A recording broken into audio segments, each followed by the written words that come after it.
ಹಾಸನ ಚಲೋ ಹಾಸನ ಕಾರ್ಯಕ್ರಮ ಇಟ್ಕೊಂಡಿದ್ದೀವಲ್ಲ ಸರ್, ಅದು ಏನು ಯಾವ ರೀತಿ ನಿಮಗೆ ಮುಂದಿನ ಯಾವ ರೀತಿ ಯಥೇಚ್ಛವಾಗಿ ಕೈಗೊಳ್ತೀರಂತೆ ಸರ್ KRS ಪಕ್ಷ?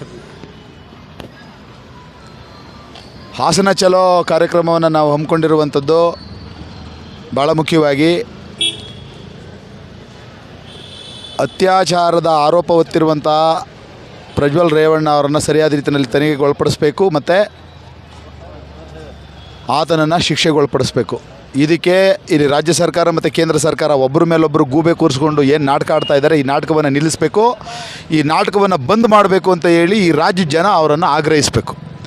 ಅದೇ ರೀತಿಯಲ್ಲಿ ಅತ್ಯಾಚಾರಕ್ಕೊಳಗಾಗಿರುವಂಥ ಮಹಿಳೆಯರೇನಿದ್ದಾರೆ, ಈ ಮಹಿಳೆಯರ ಸಂಬಂಧಿಕರುಗಳು ಈ ತಪ್ಪು ಮಹಿಳೆಯರದಲ್ಲ, ಅಧಿಕಾರವನ್ನು ಇಟ್ಕೊಂಡು ಆ ಅಧಿಕಾರವನ್ನು ಬಳಸಿ ಒಳ್ಳೆಯ ಕೆಲಸ ಮಾಡಬೇಕಾಗಿದ್ದವನು ಆ ಮಹಿಳೆಯರ ದೌರ್ಬಲ್ಯ ಮತ್ತು ಅಸಹಾಯಕತೆಯನ್ನು ದುರ್ಬಳಕೆ ಮಾಡಿಕೊಂಡಿರುವಂಥ ಪ್ರಜ್ವಲ್ದು. ಹಾಗಾಗಿ ಇದು ಯಾರದೇ ಮನೆ ಹೆಣ್ಮಕ್ಳುಗಳಾದ್ರೂ ಆ ಹೆಣ್ಣುಮಕ್ಳುಗಳನ್ನು ಅಗೌರವದಿಂದ ನೋಡೋದಾಗಲಿ, ಅವ್ರಿಗೆ ತೊಂದರೆ ಕೊಡೋದಾಗಲಿ ದಯವಿಟ್ಟು ಮಾಡಬೇಡಿ. ಅದು ನಮ್ಮನೆ ಹೆಣ್ಮಕ್ಳಾದರೂ ಅಷ್ಟೇ, ನಿಮ್ಮನೆ ಹೆಣ್ಮಕ್ಳಾದರೂ ಅಷ್ಟೇ. ಹಾಗಾಗಿ ತಪ್ಪು ಅವ್ರದ್ದಲ್ಲ ಅನ್ನುವಂಥ ಭಾವನೆಯಲ್ಲಿ ನೋಡಬೇಕು ಅಂತ ಈ ಸಮಾಜಕ್ಕೆ ಮನವಿ ಮಾಡೋದಕ್ಕೆ.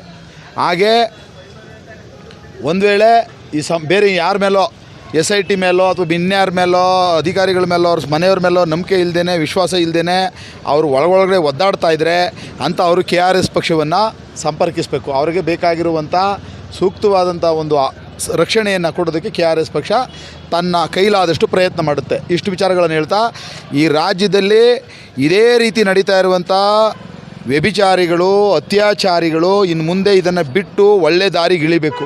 ಇಳಿಲಿಲ್ಲ ಅಂತ ಅಂದರೆ ಇವತ್ತು ಪ್ರಜ್ವಲ್ ರೇವಣ್ಣ ಮತ್ತು ರೇವಣ್ಣ ಅವರಿಗೆ ಏನು ಶಾಸ್ತಿ ಆಗಿದೆಯೋ ಅದೇ ಶಾಸ್ತಿ ಮುಂದಿನ ದಿನಗಳಲ್ಲಿ ಅವ್ರಿಗೂ ಆಗುತ್ತೆ. ಪ್ರಕೃತಿ ಅವರನ್ನು ಬಿಡಲ್ಲ. ಆ ಕಾರಣಕ್ಕಾಗಿಯೇ ಈ ರಾಜ್ಯದ ಲಕ್ಷಾಂತರ ಜನ KRS ಪಕ್ಷದ ಇಷ್ಟಪಡ್ತಾ ಇರುವಂಥವ್ರಲ್ಲಿ ಮತ್ತು KRS ಪಕ್ಷದ ಸೈನಿಕರಲ್ಲಿ KRS ಪಕ್ಷವನ್ನು ಸಂಘಟನೆ ಮಾಡಿ ಇವರನ್ನು ಬಡ್ದಾಕಿ ಅಂತ ಪ್ರಕೃತಿ ಶಕ್ತಿಯನ್ನು ತುಂಬಿರೋದು. ಇದು ನಿಮಗೆ ಎಚ್ಚರಿಕೆ.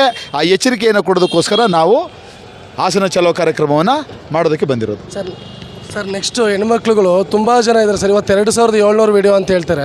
ನೆಕ್ಸ್ಟ್ ವೀಡಿಯೋಗಳು ಅವರಿಗೆ ಭಯ ಪಟ್ಕೊಂಡು ಮುಂದೆ ಬರೆದಿರೋಂಥ ಹೆಣ್ಮಕ್ಳುಗಳಿಗೆ ಏನಾದರೂ ನಿಮ್ಮ ಕಡೆಯಿಂದ ಮಾಹಿತಿ?